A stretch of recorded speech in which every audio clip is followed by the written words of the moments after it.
Padahal secara idealnya bahwa organisasi sama akademik sama kuliah itu saling berhubungan, saling membutuhkan. Mahasiswa organisasi itu pasti tahu sistem administrasi kampus itu apa aja, sistem birokrasinya itu seperti apa, dan yang lain-lain. Kalau kita nggak ikut organisasi, otomatis kita nggak mendapatkan fasilitas tersebut. Itu hanya bisa didapatkan saat berorganisasi dalam kampus. Karena cara membuat program kerja yang dimana tidak bertabrakan dengan kuliah, ibaratnya pas waktu matkul. Tapi di organisasi kan kita juga bisa melatih komunikasi, terutama di public speaking. Kenapa orang introvert harus ikut organisasi? Karena di organisasi juga itu tujuannya juga ingin mengubah orang yang ibaratnya dulu itu introvert dan itu menjadi ekstrovert.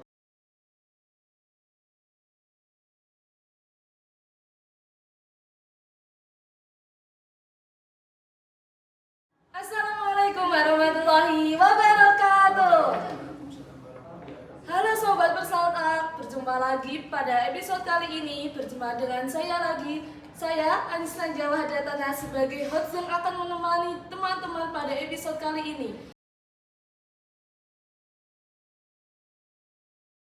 Dan pada kali ini kita kedatangan tamu yang sangat istimewa, yaitu Dimisioner HMPS Perbankan Syariah pada tahun 2023 sampai 2024, yaitu Kak Paryono. Halo Kak Paryono.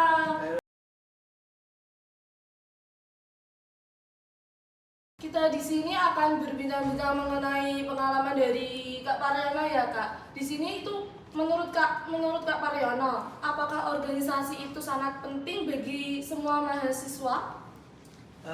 Kalau menurut saya itu belum tentu ya. Soalnya gini, kita kan semua mahasiswa mempunyai, saat kita masuk kuliah mempunyai tujuan masing-masing. Jadi kita tergantung dari tujuan seseorang individual itu. Kalau emang dia tujuannya itu basicnya di organisasi atau di yang lainnya, ibaratnya yang karir, itu mesti dia mempunyai pandangan yang berbeda terkait organisasi. Contoh, ada yang suka di organisasi dari waktu SMA-nya atau waktu MTS atau yang ibaratnya sebelum ke jenjang mahasiswa. Biasanya ya dia itu berpendapat bahwa manfaat berorganisasi, contoh seperti karena organisasi kan mesti manfaatnya itu kan melatih soft skill, komunikasi, dan terutama yang paling penting itu adalah leadership. Tapi itu akan berbeda pandangan dengan orang-orang yang saat kuliah itu mempunyai tujuan, yaitu ingin ingin menambah karirnya, ibaratnya mendalami karirnya. Kalau emang tujuannya mendalami karirnya, otomatis dia tujuannya ibaratnya menyibukkan dirinya untuk mengikuti atau melatih soft skill tersebut. Oke, yang kedua mungkin terkait stigma bahwa ada konflik antara organisasi dan akademik. Nah, ini yang menjadi ibaratnya yang menjadi budaya kita, ibaratnya omongan-omongan mahasiswa-mahasiswa bahwa konflik antara organisasi dan akademik ini begitu krusial, begitu penting.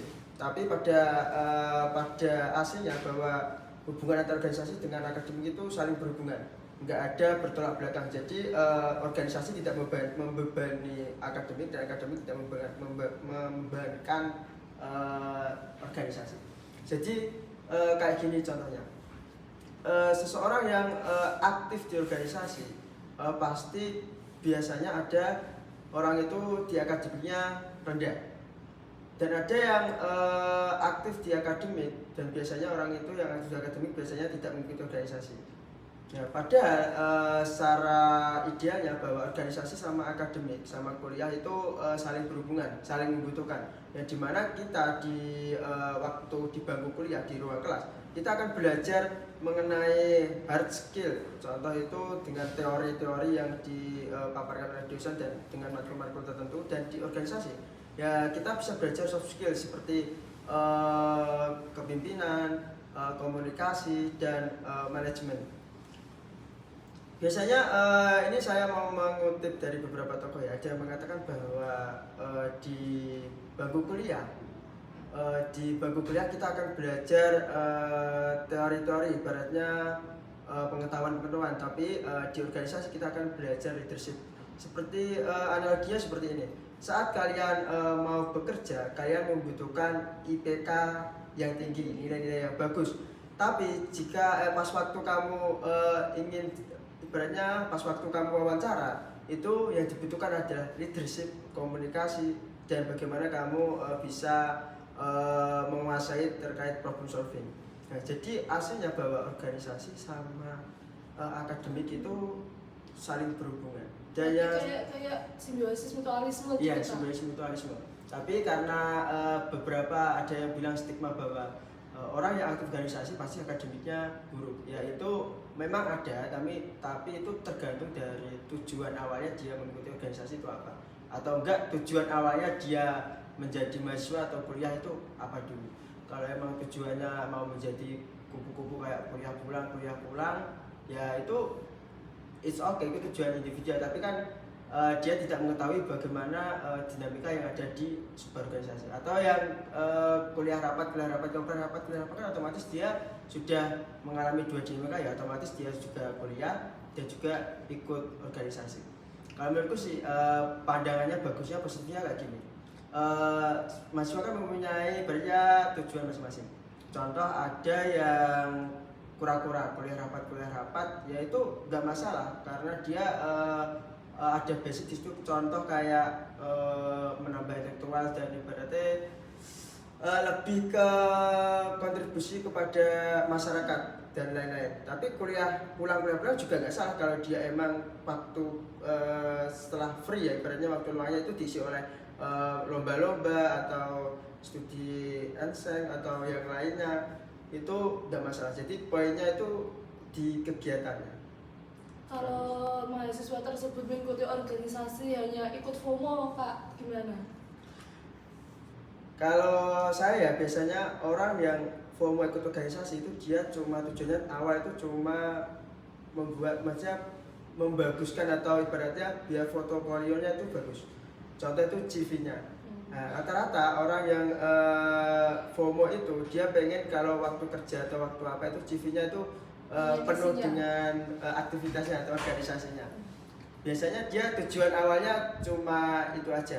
Kalau enggak, dia itu biasanya ini berhubungan dengan tekanan sosial ya, yang dimana banyak orang yang tidak ikut organisasi itu ibaratnya dicap kayak kurang pergaulan atau kurang motivasi atau yang lainnya, berarti kayak gitu. Jadi ya itu mengakibatkan orang yang terkena tekanan sosial itu dia ikut-ikutan organisasi, cuma ikut-ikutan saja. Mungkin ya pendapat saya seperti itu. Terus yang selanjutnya itu, apakah mahasiswa yang tidak berorganisasi berarti kurang aktif? Gimana menurut Kak Paryono? Saya sih nggak setuju terkait itu sih. Tadi kan saya sudah sedikit menjelaskan terkait silakan kalian menjadi mahasiswa kura-kura, kuliah rapat dengan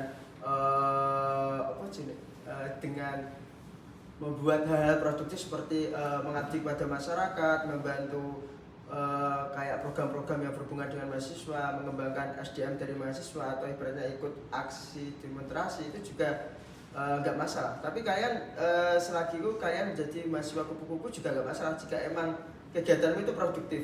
Contoh kamu kuliah pulang, tapi kesibukanmu itu setelah kuliah itu ada penelitian, ada riset sama dosen kuliah, atau ibaratnya bekerja, itu juga termasuk hal-hal yang produktif. Jadi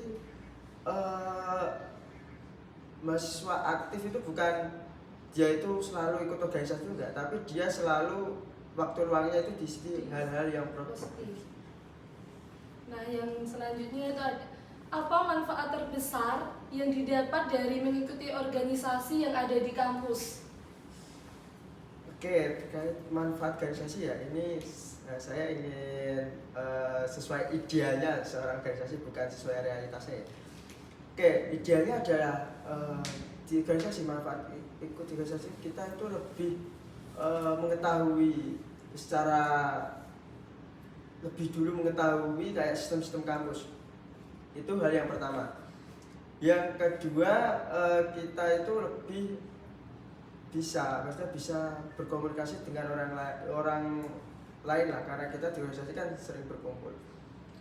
Yang selanjutnya itu kita itu bisa mengetahui, ibaratnya mengetahui bagaimana cara ya supaya memimpin itu ibaratnya ya di organisasi kan kita harus juga bisa memimpin, leadership dari seorang itu, melatih karakter. Jadi kepemimpinan seseorang kan biasanya kan berbeda-beda, tapi di organisasi kita juga bisa menambah cara pengalaman dalam memimpin organisasi itu kayak gimana. Yang dari awal kan aku menyebutkan yang pertama, menyebutkan apa sih? Kenapa kita manfaat organisasi, kita bisa lebih tahu keadaan kampus atau sistem kampus terlebih dahulu. Soalnya gini, perbedaan dari mahasiswa biasa sama mahasiswa organisasi itu yang pertama, mahasiswa organisasi itu pasti tahu sistem administrasi kampus itu apa aja, sistem birokrasinya itu seperti apa, dan yang lain-lain. Kalau kita nggak ikut organisasi, otomatis kita nggak mendapatkan fasilitas tersebut. Itu hanya bisa didapatkan saat berorganisasi dalam kampus. Yang kedua itu langsung ke leadership ya. Kenapa di organisasi itu hal yang paling penting adalah leadership. Soalnya kita itu leadership kan berkaitan dengan kepemimpinan ya, jiwa kita, berarti karakter kita sendiri dalam mengelola waktu, dalam mengelola konflik, dalam mengelola pengurus-pengurus dan lain-lainnya. Di situ kalian akan belajar bagaimana cara mengambil keputusan yang baik, bagaimana mengambil keputusan dengan cepat dan baik dan sebagainya. Pertanyaan selanjutnya itu ada bagaimana cara menyeimbangkan antara kuliah dengan kegiatan organisasi tersebut. Oke, ini mungkin berkaitan dengan bagaimana kita itu memanage waktu ya. Yang pertama, kuliah itu adalah kewajiban kita, ibaratnya prioritas kita di saat menjadi mahasiswa. Dan organisasi itu ibaratnya tanggung jawab tambahan yang ibaratnya sunnah lah untuk seorang mahasiswa. Tujuan kedua. Tadi pertanyaannya yang keseimbangan. Iya. Jadi gini, di organisasi kan kita nggak melulu harus kegiatan seluruh seharinya itu harus kegiatan terus kan, enggak kan. Ibaratnya ada jadwal-jadwal tertentu. Dan jadwal tertentu itu kan ibaratnya sebagai acuan supaya kita itu bisa memanage waktu. Contoh saat bagaimana cara membuat program kerja yang dimana tidak bertabrakan dengan kuliah, ibaratnya pas waktu matkul. Jadi kalau itu manage waktunya itu cara akurat, otomatis tidak ada hal yang ibaratnya mengganggu. Otomatis tidak ada yang mengganggu, itu maksudnya di kuliah juga aman, di organisasi juga tetap aman. Berarti kita itu harus bisa membagi waktu gitu ya kan? Itulah kenapa kita itu benefit dari organisasi itu, kita itu bisa lebih bagaimana cara memanage waktu, karena kita kan yang ibaratnya kalau kita gak ikut organisasi kan waktu kita kan cuma kuliah aja kan. Terus kita ada tambahan tanggung jawab lagi, yaitu ikut organisasi, dimana kita harus bisa memanage waktu, tambah kegiatan dalam kehidupan sehari-hari. Dan lagi kalau kita ada tambah lagi kerja, ibaratnya itu kan tambah waktunya sangat rumit. Sangat rumit, berarti sangat kecil lah ruang lingkup kita. Dan itu kita bagaimana bisa memanage waktu dengan keadaan yang begitu dengan aktivitas yang begitu banyak. Jadi benefitnya ibaratnya organisasi ya tersebut, kita benar bisa cara memanage waktu dengan efektif. Nah, pertanyaan selanjutnya itu ada, apakah ikut organisasi bisa memengaruhi prestasi di akademik? Bisa. Menurutnya Kak Par itu gimana? Bisa. Kenapa bisa? Karena gini, di bangku kuliah kita akan belajar mengenai teori-teori yang akan dijelaskan oleh dosen mata kuliah. Tapi di organisasi kan kita juga bisa melatih komunikasi, terutama di public speaking ya, walaupun aslinya di organisasi tidak cuma belajar itu aja. Tapi ini dengan terkait hubungan dengan waktu kuliah. Jadi kita saat presentasi atau lainnya kita membutuhkan soft skill tersebut, public speaking tersebut. Jadi karena di waktu kuliah, di waktu kelas kalian akan kurang atau ibaratnya kurang belajar terkait karena waktu itu habis buat dosen itu menjelaskan kepada mahasiswa kan, bukan kita juga tidak ada praktek-praktek dalam praktek public speaking dalam kelas kan nggak tahu. Jadi hal itu dibutuhkan, hal tersebut bisa dilatih saat kita ikut berorganisasi. Karena kita waktu berorganisasi kan kita ada yang namanya itu ada acara di mana ada MC, ada yang lainnya. Itu ibaratnya kita itu bisa belajar komunikasi di waktu tersebut. Dan itu bisa diimplementasikan waktu kuliah ya. Ya ibaratnya waktu kita presentasi, kita harus bisa menyampaikan materi dengan akurat. Jadi hubungannya seperti itu. Kalau gini Kak, kan dia ikut organisasi, terus dia itu di organisasi tersebut kayak di dalam forum dia dipilih menjadi, misalnya dipilih menjadi MC.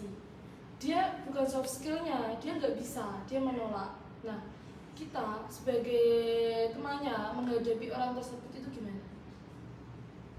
Oke, yang pertama yang menjadi tanggung jawab seorang leader ya dalam organisasi ya seperti itu. Jika ada problem-problem seperti itu, tujuan utama organisasi adalah bagaimana melatih orang yang tidak bisa menjadi bisa. Jika ada sesuatu orang yang sudah dikasih tanggung jawab oleh leader, berarti oleh ketua atau oleh yang berada di atasnya, dan dia tidak bisa, dan jika itu tidak dipaksakan atau tidak diberi satu kesempatan untuk mencoba, maka seseorang itu ya akan terus stagnan di situ aja, nggak ada perkembangan. Dan itu yang menjadikan value di organisasi berkurang ya seperti itu. Contoh ada pengurus yang tidak mau berkembang pada sudah dikasih fasilitas untuk dia berlatih, tapi ternyata pas waktu dikasih fasilitas dia tidak mau menggunakannya. Jadi kalau saya sih tetap ibaratnya harus ada pelatihan sih, tidak harus mengasih job tips terus dia nggak paham apapun langsung dikasih job tips, ya itu juga salah. Pemimpin harus bisa mengasih dia pelatihan dulu supaya nanti dia itu sudah mengetahui hal-hal yang apa dia lakukan. Jadi enggak dia pas waktu dikasih job tips itu nggak langsung kayak kaget gitu kan, soalnya dia masih baru di bidang tersebut. Nah, yang selanjutnya itu ada, menurut Kak Par, lebih penting pengalaman organisasi atau nilai akademik? Lebih penting pengalaman organisasi atau akademik? Nilai akademik. Kalau saya lebih milih sih itu penting semua ya. Soalnya tapi lebih penting yang mana Kak? Lebih penting pengalaman organisasi. Kenapa? Karena saya itu menggunakan ibaratnya secara rumus lah ya. Pengalaman organisasi itu ibaratnya itu pemicu awal supaya kita itu di kelas bisa aktif. Jadi kalau kita fokusnya di nilai akademik, kita itu di kelas masih ibaratnya itu belajar sendiri. Ya maksudnya belajarnya di bidang satu tok gitu loh. Berarti itu tidak ada pemicu. Contoh kalau kita orangnya itu introvert di kelas dan kita tidak mengikuti organisasi, ya kita juga bisa mendapatkan nilai baik, itu juga bisa, tapi kan kita cuma lebih belajar lebih keras lagi kan. Jadi kita ibaratnya kurang menguasai. Contoh kurang menguasai itu waktu kayak gini analogi ya. Ada mahasiswa itu emang pintar tapi dia minus di bidang komunikasi yang seharusnya itu didapatkan di organisasi. Nah, jadi dia tetap mendapatkan IPK bagus, tapi dia mempunyai satu kekurangan yaitu di komunikasi. Beda lagi kalau saya mementingkan pengalaman organisasi, karena pengalaman organisasi yang dimana seseorang itu bisa komunikasi atau seperti manajemen waktunya dan leadershipnya yang didapat organisasi itu bisa memicu atau mendorong prestasi di dalam ruang kelas. Kalau yang saya pahami seperti itu ya, ibaratnya realitasnya yang saya lihat itu seperti itu. Jadi orang yang mendalami pengalaman organisasi secara betul lah, maksudnya sesuai dengan tujuan organisasi, pasti dia akan memicu keaktifan dalam kelas, dalam lingkup ruang kelas, dalam lingkungan kelas. Yang selanjutnya itu ada, apakah mahasiswa yang introvert juga cocok ikut organisasi? Karena yang dicari sekarang kan kebanyakan orang yang bisa public speaking, dia mempunyai soft skill yang bagus dan pengalaman organisasinya juga bagus. Apakah orang introvert tersebut kayak peluangnya itu besar gak sih masuk di dalam organisasi?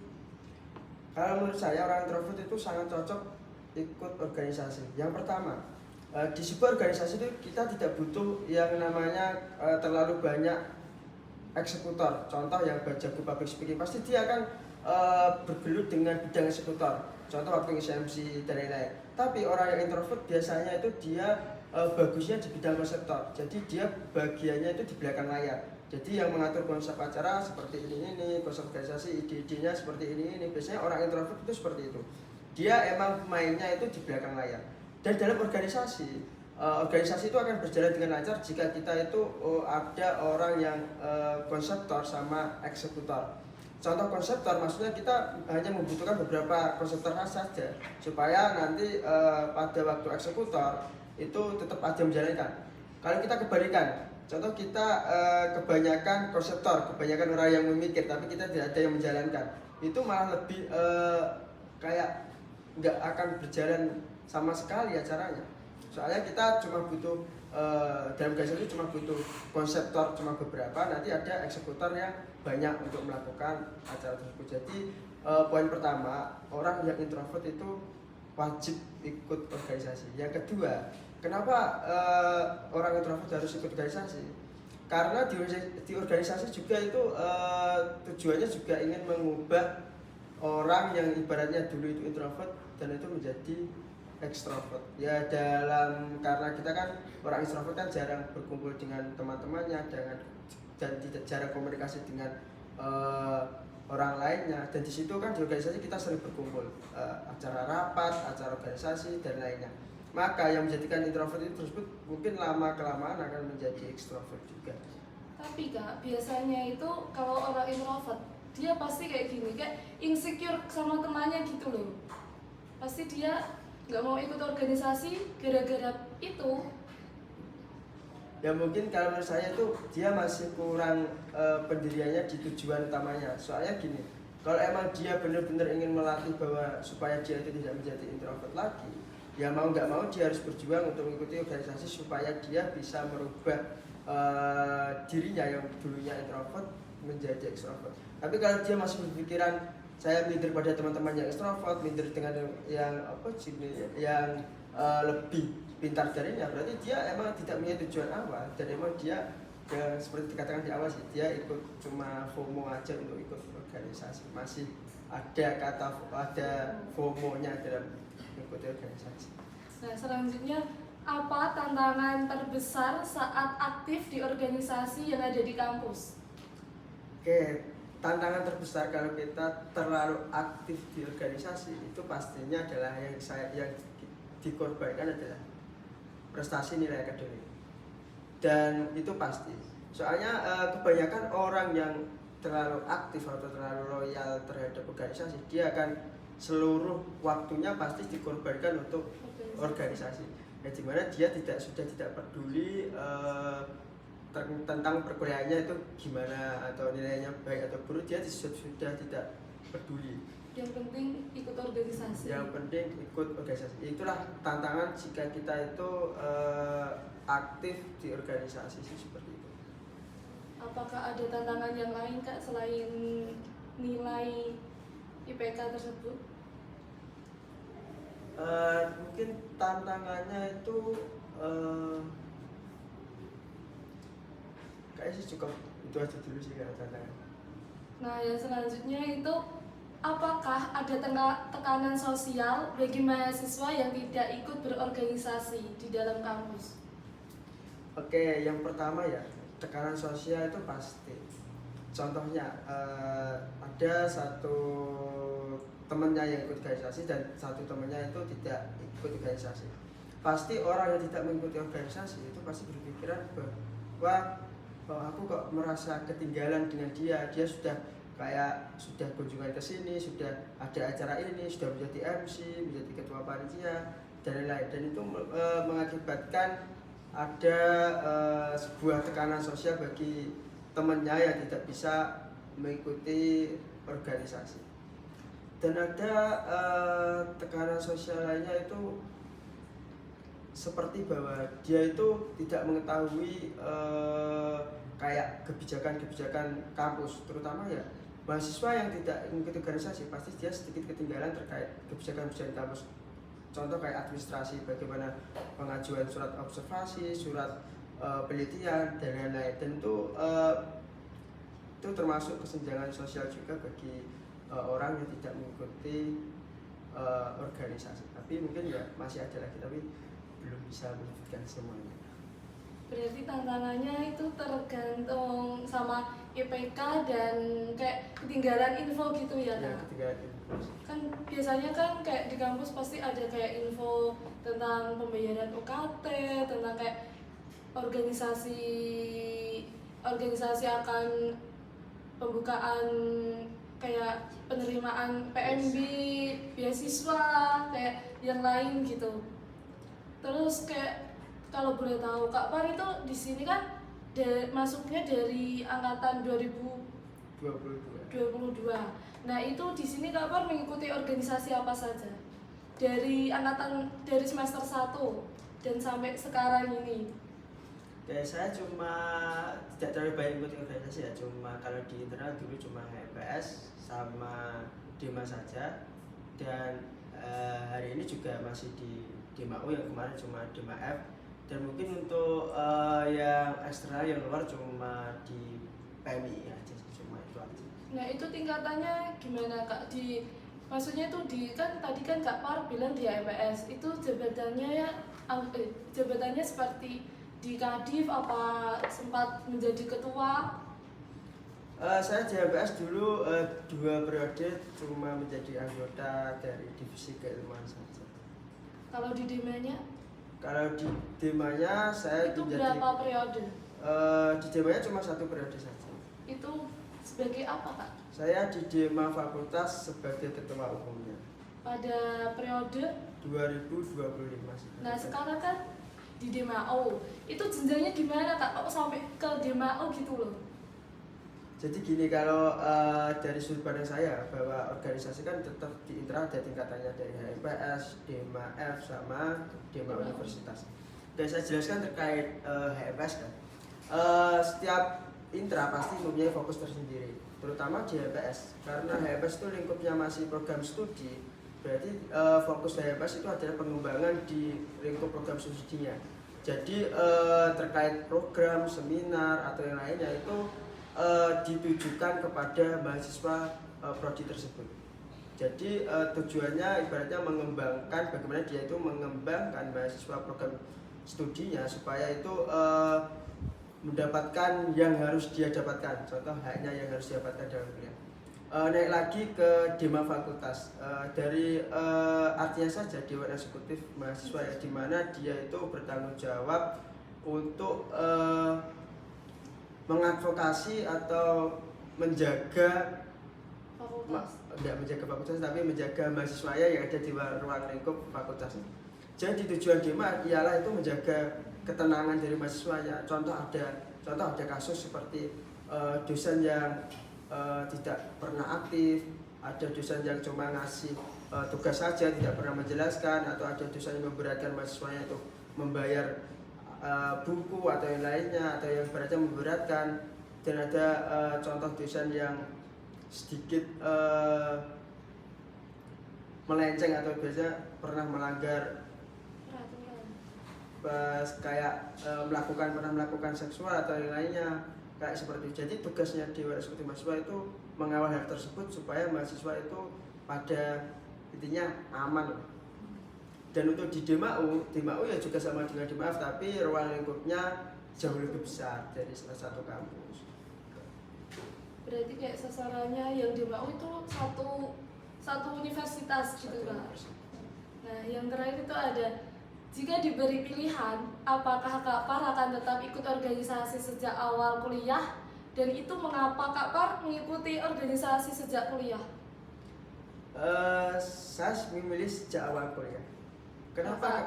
Kalau boleh tahu itu dari Kak Par itu mengikuti organisasi itu dari SMA atau dari MTS gitu SMP-nya? Dari MTS saya sudah berkecimpung di bidang organisasi ya.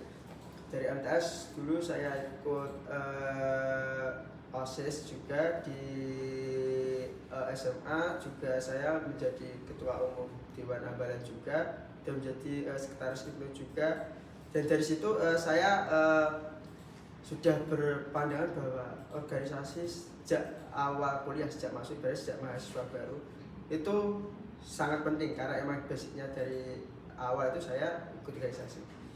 Berarti udah tahu dunia organisasi itu gimana? Ya kurang lebih sih seperti itu. Tapi ada ini ya untuk sudut pandang saya terkait kenapa saya itu lebih setuju 75% itu mahasiswa itu wajib berorganisasi. Soalnya gini, dalam kehidupan kita itu pasti berkecimpung atau ibaratnya pasti tidak akan yang namanya tidak akan lupa dengan namanya struktur organisasi. Contoh, kita di negara aja kan ada strukturnya, ada presiden, ada menteri, dan ada yang lainnya. Di dunia kerja juga kita ada strukturnya, ada manajer, ada staff lainnya yang dimana tujuan kita kan ya ibaratnya setelah kuliah kan pasti kita kan kalau nggak bekerja berbisnis kan juga diorganisasi kan jadi ketua kan.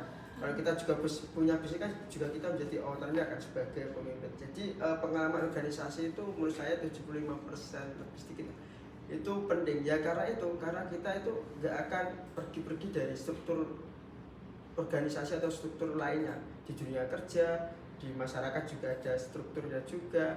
Dimanapun kita pasti tidak akan ibaratnya tidak akan menjauhi kata struktur organisasi. Jadi kenapa organisasi itu menurutku sangat penting karena kita nanti akan belajar di situ kita akan belajar bagaimana contoh kalau kita menjadi sebuah ketua di organisasi bagaimana cara kita itu menjadi pemimpin yang benar-benar bisa mengembangkan pengurusnya, memanajemen konflik, menyusun acara dan ibaratnya bagaimana dia menjadikan pengurusnya pasif menjadi aktif dan seperti itu juga nanti di perusahaan juga mungkin sama sih kurang lebih tugasnya itu seperti itu. Jadi itu ilmu awal untuk masa depan investasi masa depan sih kalau menurut saya.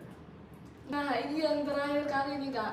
Terakhir ini ada satu kata untuk HMPS Perbankan Syariah pada angkatan 2025. Satu kata? Iya. Semangat. Yang enggak ada yang lain gitu Kak. Kata-kata aja, kata-kata. Oke, kata-kata.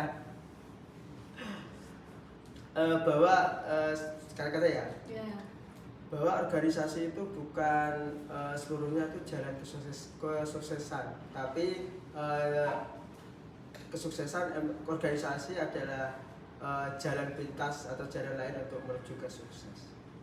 Terima kasih kepada Kak Paryono yang sudah menyempatkan waktunya untuk datang ke sini pada podcast pertemuan kali ini. Nah, semoga bincang-bincang kita bisa bermanfaat ya Kak ya bagi teman-teman semua. Dan sampai jumpa di podcast berikutnya. Wassalamualaikum warahmatullahi wabarakatuh.